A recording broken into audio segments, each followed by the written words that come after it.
البتہ یہ بات احادیث سے ثابت ہے کہ جب وہ فرشتوں کو اپنی آنکھوں سے دیکھ لے یا برزخ کی چیزیں دیکھ لے پھر ایمان قابل قبول نہیں ہے۔ تو یہ اس سے پہلے جیسے کہ حدیث میں آتا ہے ان اللہ یقبل توبۃ عبدہ ما لم یغرغر، اللہ تعالیٰ بندے کی توبہ اس وقت تک قبول کرتے ہیں جب تک غرغرہ لاحق نہیں ہوتا، یعنی موت کے جو جھٹکے لگتے ہیں نا آخر میں، بالکل جب برزخ کی چیزیں دیکھنا شروع کر دیتا ہے اس سے پہلے توبہ قبول ہوتی ہے۔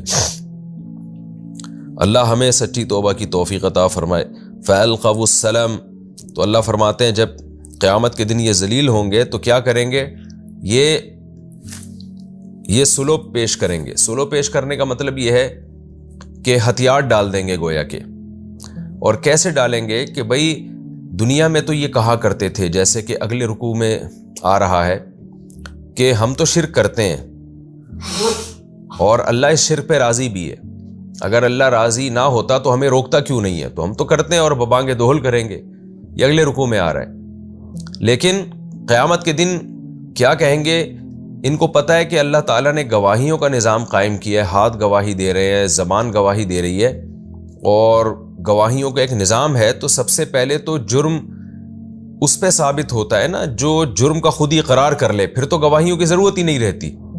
اور مجرم اگر بڑے مضبوط لہجے میں جرم کا انکار کر دے تو بھی کیس میں جج جو ہے کنفیوژن میں مبتلا ہو جاتا ہے کہ اتنے کانفیڈنس کے ساتھ یہ انکار کر رہا ہے کہ میں نے یہ جرم کیا ہی نہیں ہے، تو ہو سکتا ہے نہ کیا ہو۔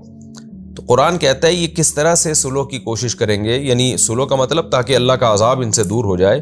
فَأَلْقَوُا السَّلَامَ، تو یہ سلامتی ڈال دیں گے، کیسے؟ مَا كُنَّا نَعْمَلُ مِن سُوءٍ، کہ ہم نے سرے سے کوئی برائی کی ہی نہیں ہے، ہم تو برائی کرتے ہی نہیں تھے۔ تو یہ مختلف کافروں کے اللہ نے قیامت کے دن مختلف احوال بیان کیے۔ کچھ کافر یہ کہیں گے کہ ہم کیا کرتے تھے لیکن اے اللہ تو اس پہ راضی تھا، تو اگر روکنا چاہتا تو روک سکتا تھا۔ کچھ کافر یہ کہیں گے کہ ہم نے اس لیے کیا کفر و شرک کہ ہمارے باپ دادا ہمارا خاندان کیا کرتا تھا، تو مختلف عذر ہوں گے۔ اور کچھ ایسے بھی ہوں گے جو یہ انکار کر دیں گے، وہ کہیں گے کہ ہم نے تو کیا ہی نہیں ہے۔ اب ظاہر ہے سب کو پتہ ہے کہ اللہ عالم الغیب ہے، لیکن جب انسان عذاب کو دیکھتا ہے، مصیبت کو دیکھتا ہے، تو وہ یہ نہیں دیکھتا کہ میری بات سنی جائے گی کہ نہیں سنی جائے گی، بس وہ چیخنا چلانا شروع کر دیتا ہے۔ اس کی مثال ایسے ہے جیسے کسی شخص کو پھانسی کے پھندے پہ آپ لے کے جا رہے ہو، اسے یقین ہے کہ جو جلاد ہے بڑا طاقتور ہے اور اس کے ساتھ 10-15 لوگ اور ہیں اور چاروں طرف سے جیل کے دروازے بند ہیں، میں کہیں بھاگ نہیں سکتا، لیکن پھر بھی وہ بھاگنے کی کوشش کرتا ہے، حالانکہ اس کو 100% یقین ہے کہ میرے بس میں ہے ہی نہیں۔ لیکن انسان کی یہ نیچر ہے کہ جب وہ مصیبت میں پھنستا ہے نا تو وہ یہ نہیں دیکھتا کہ اس مصیبت سے نکلنے کے لیے میرے پاس راستہ ہے یا نہیں ہے، بلکہ بعض انسان اپنی ایڑی چوٹی کا پورا زور لگا دیتے ہیں اس یقین کے باوجود کہ یہ زور ہمارے کام نہیں آئے گا۔ تو یہی کنڈیشن کافروں کی ہوگی کہ انہیں اگرچہ پتہ ہے کہ اللہ عالم الغیب ہے، اللہ کو سب پتہ ہے ہم کیا کر کے آئے ہیں، لیکن ایک آخری زور کے طور پر، آخری وار کے طور پر کہ شاید اس بیس پر ہماری بخشش ہو جائے اور اللہ ہمیں معاف کر دے کہ ہم خود اقرار جرم نہ کریں، ہم خود انکار کر دیں کہ ہم نے جرم نہیں کیا، تو وہ کہیں گے ما کننا نعمل من سوء، کہ ہم نے تو کوئی برائی سرے سے کی ہی نہیں ہے، تو ہمیں سزا کس بات کی دی جا رہی ہے؟ بلا، اللہ کہے گا نا نا نا نا، کیوں نہیں؟ ان اللہ علیم بما کنتم تعملون، اللہ جانتا ہے ان اعمال کو جو تم کیا کرتے تھے۔ فادخلوا ابواب جہنم، داخل ہو جاؤ جہنم کے دروازوں میں، خالدین فیہا، ہمیشہ ہمیشہ اس آگ میں رہو گے تم۔ آپ سوچئے کیا گزرے گی اس شخص کے اوپر جس کو جہنم کی آگ میں داخل کیا جا رہا ہوگا، اور انسان کتنے بھی بڑے ٹینشن میں آئے نا، کتنی بھی بڑی ٹینشن میں، جیل میں بھی ڈال دیا جائے نا، تو ایک امید ہوتی ہے کہ ایک دن تو میں اس سے نکلوں گا، لیکن آپ سوچئے کہ اس وقت کافر پہ، اللہ کے نافرمان پہ کیا گزرے گی جب اسے یہ کہا جائے گا کہ تو اس میں داخل ہو جا اور اب واپسی کی امید تیرے لیے ختم ہو چکی ہے۔ اس لیے خوب سمجھ لیں ایمان اللہ کی بہت بڑی رحمت ہے، جس جو توحید پہ قائم ہے، اسلام پہ قائم ہے، یہ معمولی نعمت نہیں ہے۔ آج ہمارے جو نوجوان لوگ دوسرے کنٹریز میں جاتے ہیں، غیر مسلم کنٹریز میں، یورپ، امریکہ، مغرب وغیرہ میں جاتے ہیں، تو ان کے کو اپنا اسلام بہت ہلکا لگنے لگتا ہے، چھوٹی چھوٹی باتوں پہ اسلام چھوڑ دیتے ہیں، کفریہ کلمات کہنا شروع کر دیتے ہیں۔ تو یہ بہت ڈینجرس بات ہے کہ اللہ نے آپ کو جو ایمان کی جو سب سے بڑی نعمت دی تھی، آپ اس سے دستبردار ہو گئے۔ تو اپنے اولاد کی بھی ایمان کی بڑی فکر کرنی چاہیے جب آپ غیر مسلم کنٹریز میں جا کے رہتے ہیں۔ مسلم کنٹریز میں تو عموماً الحمدللہ میجورٹی کا ایمان محفوظ رہتا ہے، لیکن جہاں زیادہ تر غیر مسلم ہوتے ہیں وہاں یہ بڑا خطرناک معاملہ ہو جاتا ہے۔ میں نے دیکھا ہے کہ پوری نسلیں خراب ہو گئیں اور غیر مسلم بن گئیں۔ تو اللہ نے فرمایا فَلَبِئْسَ مَثْوَى الْمُتَكَبِّرِينَ، کتنا ہی برا ٹھکانہ ہے تکبر کرنے والوں کا۔ کیسے تکبر کہ انہوں نے اس خدا کا انکار کیا جس نے ان کو پیدا کیا۔ کوئی سائنسدانوں کی باتوں میں آ کے انکار کر رہا ہے، کوئی اپنی خواہشات کی بیس پہ انکار کر رہا ہے، کوئی فضول قسم کے دعوے کر رہا ہے کہ مجھے چونکہ خدا نظر نہیں آتا اس لیے میں نہیں مانوں گا۔ تو کفر کی مختلف بنیادیں ہیں اور ساری بنیادیں کھوکھلی ہیں، کوئی مضبوط بنیاد نہیں ہے۔ فَلَبِئْسَ مَثْوَى الْمُتَكَبِّرِينَ، اللہ کہتے ہیں تکبر کرنے والوں کا کیسا برا ٹھکانہ۔ انہوں نے کبر کیا تھا نا، کھانے پینے میں لگے رہتے، ترقیوں میں لگے رہتے، مجھے بھول گئے تھے، اس کا ٹھکانہ بہت برا ہے۔ وَقِيلَ لِلَّذِينَ اتَّقَوْا، آپ کو معلوم ہے پچھلے رکوع کے آخر میں جو مشرکین ہیں ان کی ہٹ دھرمی کا تذکرہ ہوا کہ اتنی قدرت کے دلائل دیکھنے کے بعد بھی جب ان سے کہا جاتا ہے کہ اللہ نے کیا نازل کیا، یعنی اتنا اچھا کلام نازل ہو رہا ہے جس میں اللہ نے ایسے دلائل دیے، تو یہ مذاق اڑاتے ہیں، کہتے ہیں پچھلے لوگوں کے افسانے ہیں۔ تو اللہ کہتے ہیں سارے لوگ ایسے نہیں ہیں، جن کے دلوں میں اللہ کا خوف ہے، جب ان سے کوئی ایک نیوٹرل آدمی آ کے پوچھتا ہے کہ بتاؤ محمد صلی اللہ علیہ وسلم پہ کیا نازل ہوا، ایسے بھی ہمیں واقعات ملتے ہیں کہ کچھ غیر مسلم نوجوان صحابہ تھے، جب صحابہ کرام کے قافلے وہاں سے غیر مسلم نوجوان عرب تھے، تو جب صحابہ کرام کے قافلے وہاں سے گزرتے تو ان سے پوچھا کرتے کہ ہم نے سنا ہے کہ کسی نے نبوت کا دعویٰ کیا ہے اور ان پر کوئی کلام نازل ہوتا ہے، تو صحابہ ان کو بتاتے ہاں ایک کلام نازل ہوا ہے۔ وہ پوچھتے وہ کلام کیا ہے، صحابہ پڑھ کے سناتے اور کہتے ایسا اچھا کلام ہے۔ تو بعض صحابہ کی تاریخ یہ ہے کہ انہوں نے جب وہ غیر مسلم تھے تو اسی دوران بہت سارا قرآن یاد کر لیا تھا، حالانکہ وہ اس وقت تک مسلمان نہیں ہوئے تھے، لیکن ان کو قرآن اچھا لگتا تھا، تو وہ یعنی حالت کفر میں ہی کافی قرآن انہوں نے یاد کر لیا۔ پھر جب ان کی قوم مسلمان ہوئی ہے تو نبی نے انہی کو امام بنا دیا کہ تم میں سب سے زیادہ قرآن ان کو یاد ہے۔ تو وہ صحابی کہتے ہیں مجھے جو سب سے زیادہ قرآن یاد تھا اس لیے کہ میں نے کفر کی حالت میں ہی بہت سارا قرآن یاد کر لیا تھا، جو عرب کے قافلے میرے قریب سے صحابہ کے قافلے گزرا کرتے تھے ان سے سن کے۔ تو اللہ تعالیٰ فرماتے ہیں وَقِيلَ لِلَّذِينَ اتَّقَوْا، اور کہا گیا ان لوگوں سے جنہوں نے تقوی اختیار کیا، جب ان سے پوچھا گیا ماذا انزل ربکم، تمہارے رب نے کیا نازل کیا ہے، قالوا خیرا، وہ کہتے تھے خیر نازل کی ہے، ایسی چیزیں نازل کی ہیں جس میں ہماری بھلائی ہے، ہمیں دنیا اور آخرت کا فائدہ نظر آ رہا ہے اس میں۔ للذین احسنوا فی ہذہ الدنیا حسنہ، وہ لوگ جنہوں نے اچھے اعمال کیے ان کے لیے اس دنیا میں بھی حسنہ ہے۔ للذین احسنوا، احسنوا کا تعلق فی ہذہ دنیا سے بھی ہو سکتا ہے اور حسنہ سے بھی ہو سکتا ہے۔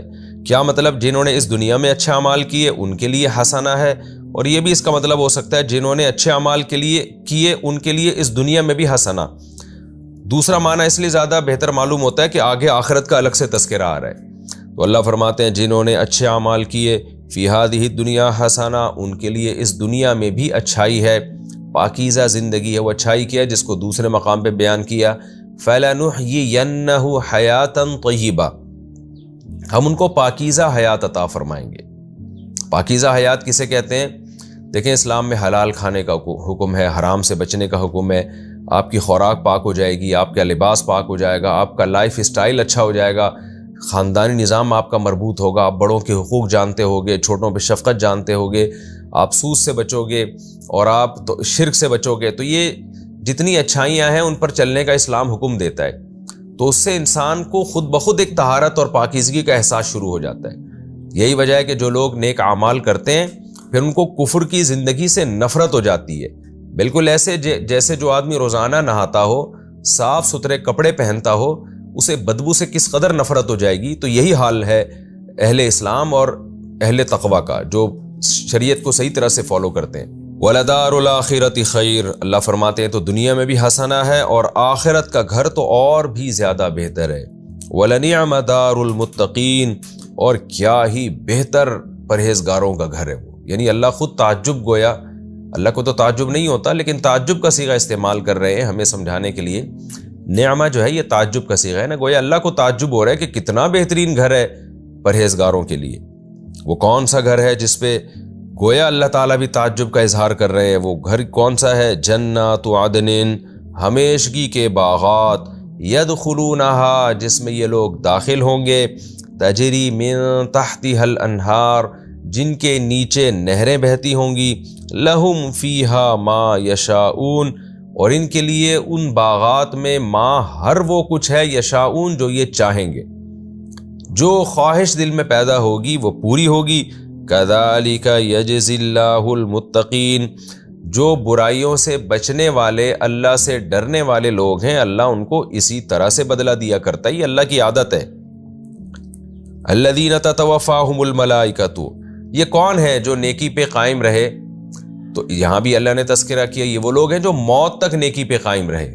بعض لوگ زندگی کے ابتدائی حصے میں بہت پرہیزگار ہوتے ہیں لیکن پھر وہ گمراہ ہو جاتے ہیں، تو اللہ نے فرمائی یہ وہ لوگ نہیں تھے، بلکہ یہ وہ لوگ تھے تتوفاہم الملائکۃ، کہ جب فرشتے ان کی روحوں کو قبض کر رہے تھے، طیبین، تو یہ اس وقت بھی مطمئن تھے، خوش تھے۔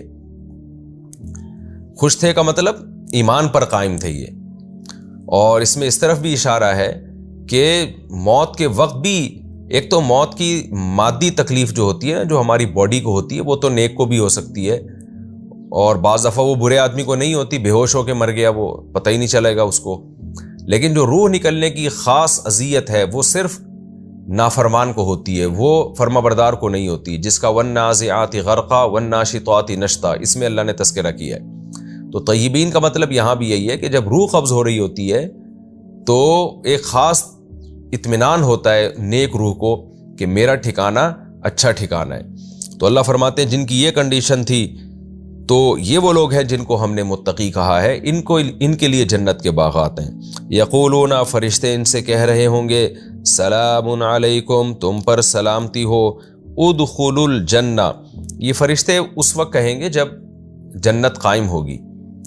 موت کے وقت تو ایک الگ خوشی ہوگی جس میں ان کو جنت کی خوشخبریاں دی جائیں گی، برزخ کی زندگی ہے اس کے بعد، لیکن حقیقی جنت قرآن سے پتہ چلتا ہے کہ میدان حشر قائم ہونے کے بعد ہوگی۔ تو فرشتے اس وقت کہیں گے سلام علیکم، تم پر سلامتی ہو۔ میں نے بتایا نا بار بار کہ قرآن کے واقعات میں ترتیب نہیں ہوتی، ہو سکتا ہے ایک بات صدیوں بعد ہو اور اس سے پہلے والا واقعہ صدیوں پہلے ہو، لیکن قرآن دونوں کو ملا کے بیان کر دیتا ہے۔ اب جب روح نکلنے کا منظر تھا وہ تو اس وقت تھا جب وہ موت مر رہے تھے، اور جو یہ جو ہے ادخلوا الجنہ، جنت میں داخل ہو جاؤ، یہ کئی سالوں، ہزاروں سال کے بعد بھی ہو سکتا ہے یہ جب میدان حشر قائم ہوگا۔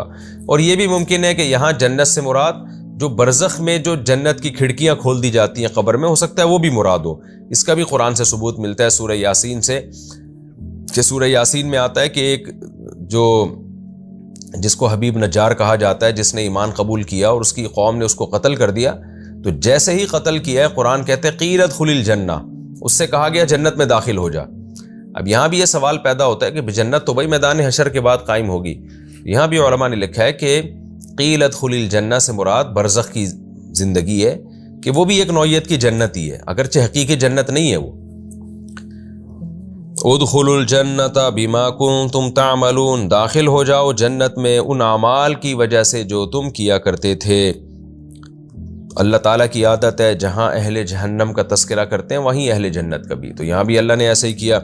اب قرآن اپنے دوبارہ ان دلائل کی طرف آتا ہے، هل ينظرون الا ان تأتيهم الملائکہ، اتنی باتیں سننے کے بعد یہ ایمان نہیں لاتے تو کیا یہ اس کا انتظار کر رہے ہیں کہ فرشتوں کو اپنی آنکھوں سے دیکھیں، فرشتے آئیں، او یاتی امر ربک، یا تیرے رب کا حکم آ جائے، عذاب آ جائے، تو عذاب دیکھنے کے بعد یہ ایمان لے کر آئیں گے۔ کذالک فعل الذین من قبلہم، تو اے محمد صلی اللہ علیہ وسلم آپ غم نہ کیجئے، ان سے پہلے لوگوں نے بھی اسی طرح کیا، وہ بھی جب فرشتوں کو آتا دیکھا اور عذاب اپنی آنکھوں سے دیکھا پھر ایمان لائے تھے۔ تو یہ کوئی نئی بات نہیں ہے، یہ پہلے لوگ بھی اس طرح کرتے رہے ہیں، تو آپ صبر کریں۔ جب بھی قرآن میں اس طرح کی آیت ہوتی ہے نا کہ یہ پہلے لوگ بھی کر چکے ہیں، تو اس کا بنیادی مقصد نبی صلی اللہ علیہ وسلم کو، اہل ایمان کو تسلی دینا ہے کہ تکلیف یا غم زدہ اس کام پہ ہونا چاہیے نا جو پہلی دفعہ ہو رہا ہے، یہ تو ہمیشہ سے ہوتا آ رہا ہے، یہ اور ہر پیغمبر نے صبر کیا. وما ظلمهم اللہ، لیکن اللہ نے ان پر ظلم نہیں کیا تھا. ولکن كانوا انفسهم یظلمون، یہ خود ہی اپنی جانوں پہ ظلم کیا کرتے تھے اس طرح کی باتیں کر کر کے جس پر عذاب آیا. فاصابهم سیئات ما عملوا، بس جو بدعمالیاں انہوں نے کی ان کی برائی یعنی برائی کی سزا ان کو پہنچی. وحاق بهم ما كانوا به يستهزئون، اور جس عذاب کا یہ مذاق اڑایا کرتے تھے اس عذاب نے ان کو گھیر لیا.